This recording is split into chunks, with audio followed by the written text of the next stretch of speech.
Hey, thanks for clicking in. In this video, I'm going to show you how to hang chicken on the Weber Smoky Mountain. Hanging chicken increases the capacity of your Weber Smoky Mountain, allowing you to make a lot of food, which is great for meal prepping. Let's first set up our Weber Smoky Mountain for the chicken cook. Here's a quick glimpse of how I'm going to set up the Weber Smoky Mountain for today's cook. So let's get right into the details. I'll start off with a layer of unlit charcoal, and I'll start a chimney that's about 3/4 full. Once lit, I'll pour over, place in our midsection, hanger, and cover.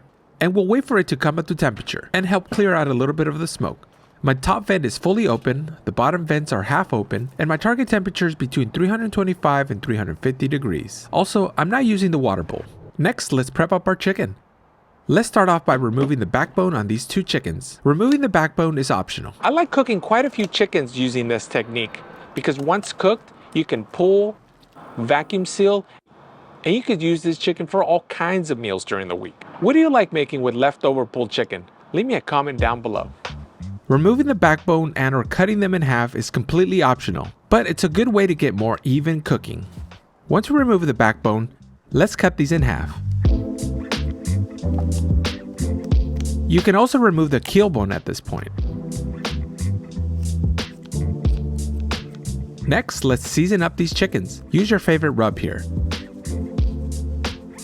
I'm using a Santa Maria style seasoning. Be sure to coat evenly and don't forget the sides. Once fully seasoned, let's hook up these chickens so we can hang them. The rest of these I'm going to hook under the wing for extra support. I learned this tip from James over at Backyard Smoke. Be sure to check out his channel for some great cooks and some awesome tips. For food prep, I like cooking more chicken than this. The Weber Smoky Mountain certainly has a ton of capacity, but for this demonstration, I'm just cooking 4 chicken halves for today's video.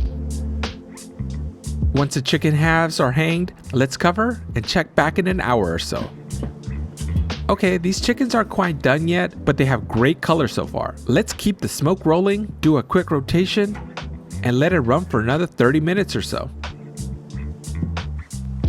Your cooking time will vary depending how hot your cooker is and how many pounds of chicken you're dealing with. If you're a beginner cook or trying a new cooker or cooking method for the first time, always check your internal temperatures with a good meat thermometer. It's the only way that your chicken will be safe to eat.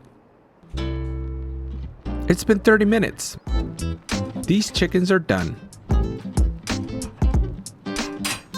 The total cooking time for these chickens was 90 minutes. These chickens are done. Let's remove the hooks and pull some chicken.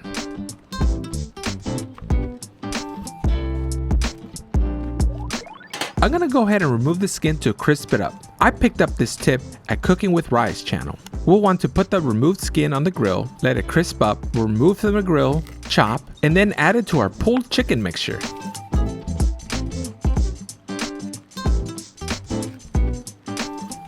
We don't have to be perfect here, just remove as much as you can from the breast, leg, and thigh. Next, let's set up our Weber Smoky Mountain grate. Let's place the skin directly on the grate. We'll leave it on here for about 10 to 15 minutes until the skin is nice and crispy. While the skin gets crispy, let's pull the meat off of our chicken.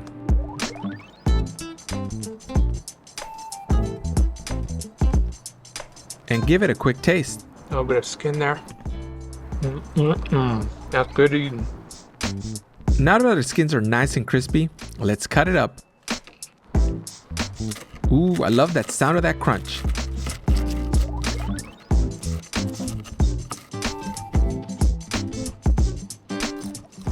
And it tastes just like chicharrón. Let's draw some in our pulled chicken